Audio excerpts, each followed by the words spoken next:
Hello, everybody. Hello, everybody. My name is Coach Ray Z, and welcome to Athletic Definition, Episode 5. Thank you for coming along with me on my podcast journey. Today, I was supposed to have a guest, and unfortunately, due to my rookie mistake, I had basically, I was supposed to have a show yesterday and today, and learning the whole podcast game, and unfortunately, I have to reschedule them. And so I thought this would be a great opportunity to tell you a little bit about myself. And so my name is Coach Ray Z, and I have ran 54 marathons. I have a blue belt in Jiu Jitsu. I am a U.S. Certified track and field running coach. I have a kettlebell certification. I have ran 3 marathons in 3 days back in 2019. I ran around Lake Tahoe one day on Friday and then a different part on Saturday and then a different section on Sunday. I've also climbed the U.S. Bank Tower, which is the tallest stairwell west of the Mississippi. It has 1,664 steps. It's 75 stories, and I did that back to back in 2018 and 2019. Back in 2018, I decided to run a marathon a month. And so I ran a marathon starting January 2019 and every month up until March 2019. Along the way, I got to accomplish many different things, and it all wouldn't have been possible if it wasn't for uh, just getting confidence through sports, martial arts, and working out. And so this opportunity came along on Fireside where I can host my own show and bring on guests that inspire me. A long time ago, I was watching, I've mentioned this on several podcasts, and I was watching a YouTube, and, I'm going to kind of paraphrase what happened, but, this kid was basically at a baseball game, and he realized that he was just watching life from the cheap seats and not really living his dream. He thought that everyone in the baseball game was living their dream, even the bad boys, the umpires, because they were all being part of something that they loved. And he said, from this point on, I'm going to live my dream. And then they were riding their bikes home, him and his friends, and there was this car coming. And they basically, to avoid hitting his friends, ended up hitting him, and he went to the hospital and pretty much almost died. And that story really moved me, and I really started thinking about how many people that I have met like that inspired me and that I know personally. And so now that I have a platform to bring them on, I'm going to be bringing on guests like that, like my boxing coach Jesus Castel. He basically died. I had to learn how to walk and talk all over again, and I just met so many people like that, and I'm so excited to finally have a platform to bring them on and hopefully to inspire people. No one has to run 54 marathons like me. No one has to, work out 6 days a week, but work out, especially, after all this COVID happened and the immune system is such a part of the health and fitness. And so this is the time where you need to work out. You need to take care of yourself. Um, and especially if you're a parent. If you're a parent, you're a role model. Your kids are looking up to you, and you're setting the example. Um, Later on in life, it's going to be really hard if you just, let's say, take them to the soccer game every weekend, but you just sit there and don't do anything. As they get older, they're not going to want to keep participating. However, I feel that there's a greater chance that if their parents are active, that the children will want to be active into their later years. Uh, if you look at the numbers, diabetes, obesity, and so working out is something simple. You don't need any equipment. You can do it anywhere. You can go for a walk. You can go for a hike. You can work out at home. You can go online. You can get a personal trainer. You can go to a gym. depending on where you're at as restrictions lift. And so, I really wasn't quite sure how long this podcast was going to be since I have no guest. But I just wanted to come on here and thank everybody for supporting, for listening. I really appreciate this platform. I know that um, each time I come on here, I improve as a host. And maybe there's just a lot of you that are kind of scared to try anything. And it's okay to be scared. It's okay to make mistakes. Like I have made mistakes with my two guests. And, to be honest, I booked guests all the way for the month of July already. And now I need to go back and confirm some things because maybe some of these guests won't be able to make it due to technical issues at the moment. And so it is okay to learn on the go and have to adjust. And you can apply that mentality to working out, to, um, you know, just getting in shape to start working out. And so hopefully these words will encourage some people. And let me see here. What else can I touch on? I'm huge. Okay. So besides those things that I have done, I'm also huge basketball fan. I also play basketball. I play in the Nike basketball tournaments. I used to box a lot. Not very good. I would do the whole Rocky Balboa blocking with my face. I love hiking. Hiking is a thing that I would never do because I was really anal basically about my times and how fast I would make it up a mountain and down a mountain. And then as time went on, I learned to really just appreciate nature and slow down and enjoy the peaks and the scenery and the sunset and the whisper of the winds. And uh, if you're lucky, you can hear the water flow and the birds chirping. I like meditating. I like magic as far as like, pulling a rabbit out of a hat. I'm a huge NFL fan, and I also like mentalism and cardistry. Um, as far as football, I get to play once a year during Turkey Bowl, and I only do flag football. I also basically, if there's any sort of competition, I'm in it. And um, this year, I will be once again returning to up to date my toughest event, which was the Lake Tahoe Triple. I will be attempting the Lake Tahoe Triple once again in October.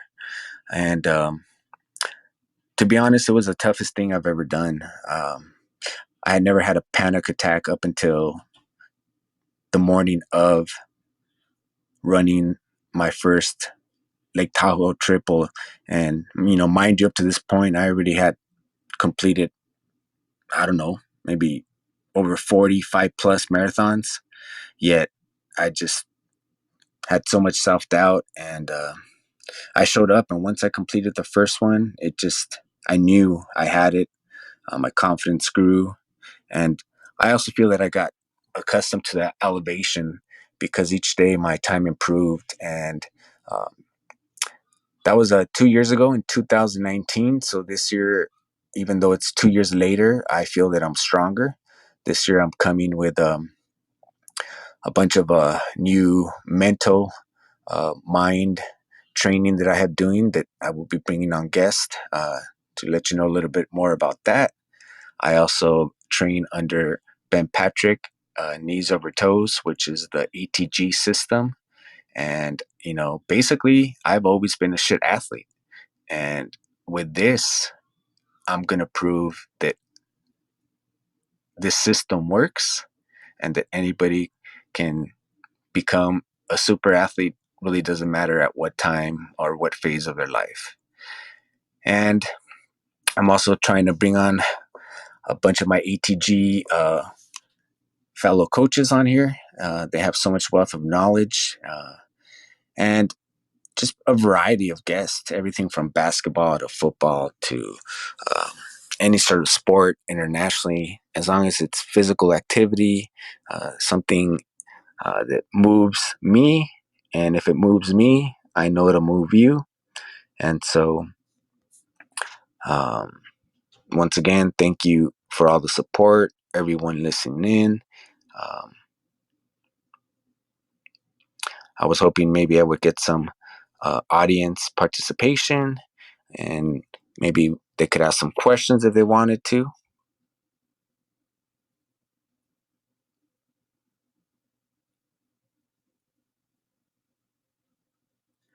All right. Well, I'll just let you know a little bit more about me. And so when I grew up, I never really got to play sports. Being a first generation here, my parents were really always busy working, running their own business. And so they didn't really have time to be taking me to any sort of, baseball or football practice. Even though when I was young, I really, really just wanted to learn like kung fu after watching Bruce Lee movies and boxing after watching Rocky. And so those were the things that I really wanted to do. And then at the same time, uh, my parents didn't want me to get hurt, so they weren't really too thrilled about those sports either. So I never really got to play anything besides on the playground. And when it was time to, uh, pick teams, I was typically picked last because, as I mentioned, even though I've got to accomplish many things, I did all that through uh, heart and emotions. I wouldn't say any physical talent or skills. I wasn't blessed with that. So I did it all that way. And Um, that brings me back to when I was boxing. There was my boxing coach, Fausto, and he told me if I wanted to spar a guy who was, bigger than me, about maybe 20 pounds bigger. And I said, sure. And I got in the ring and I did the old, 1-2 jab cross and I connected. And I got a little cocky, I had much experience really boxing at that time. And, that really ticked him off. So he came with a cross that I didn't even see. And it was a flash knockdown. I went down, I got right back up. And then my coach is like, do you want to keep going? I said, yes. He said, are you sure? I said, yes. He's like, are you positive? I said, yes. And he told me, great, you're done. You're done. You got heart, kid. And we can't teach that. Everything else we can work on. And so, going back to everything that I've accomplished, it's not because of any physical ability that I've had. Everything that I've got, I've had to earn. And, you don't have to be super athletic to accomplish incredible feats. Some people would say that the marathons I've accomplished is incredible feats, considering that I never played track, I never uh, did cross country or anything like that. So, as long as you really have a passion for it, a desire, it's definitely possible. And um, it's a lot better if you have some sort of role model coach who can guide you.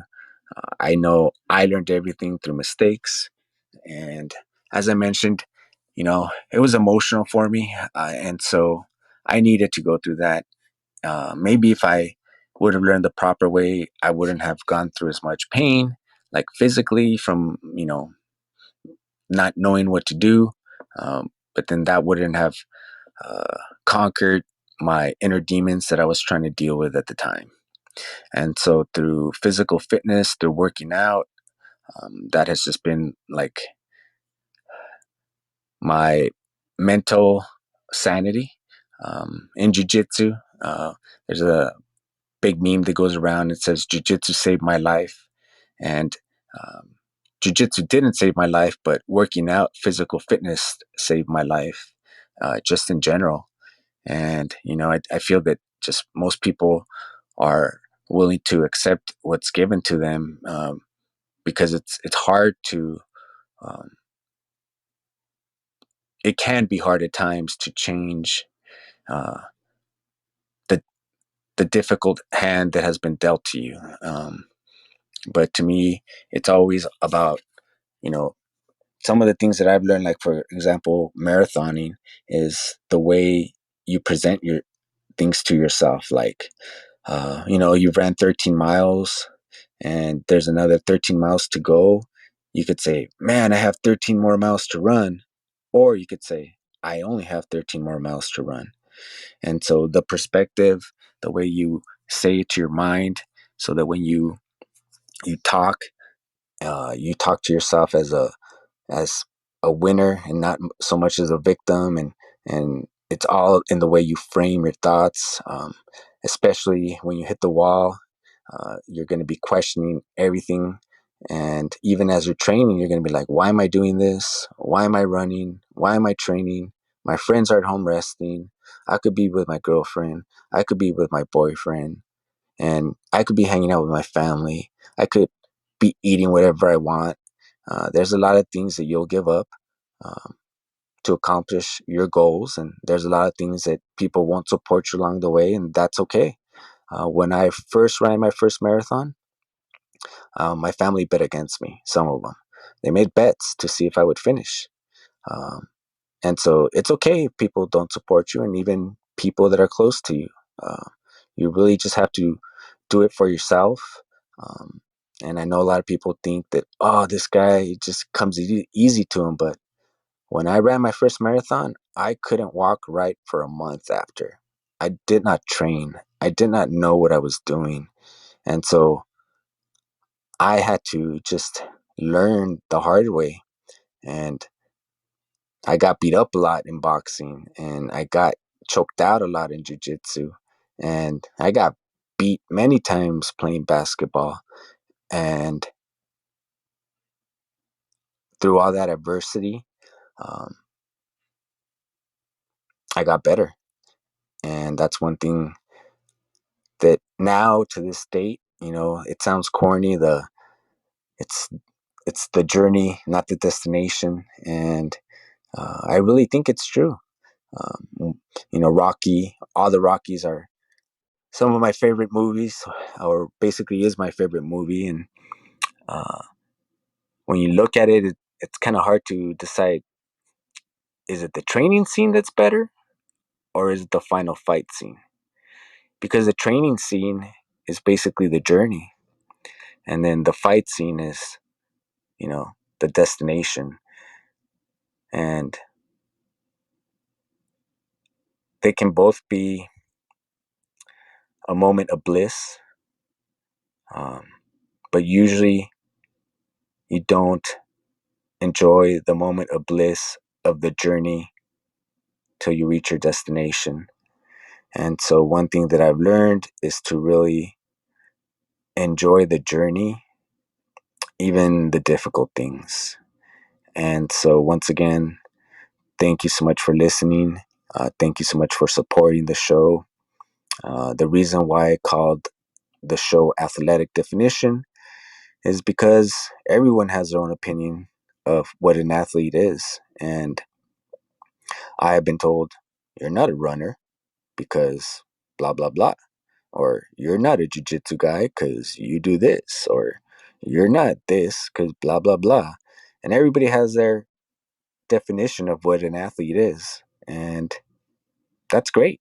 Everyone's entitled to their opinion. What I'm saying is, do you, and go after what you want. Because regardless, they're going to have their opinion.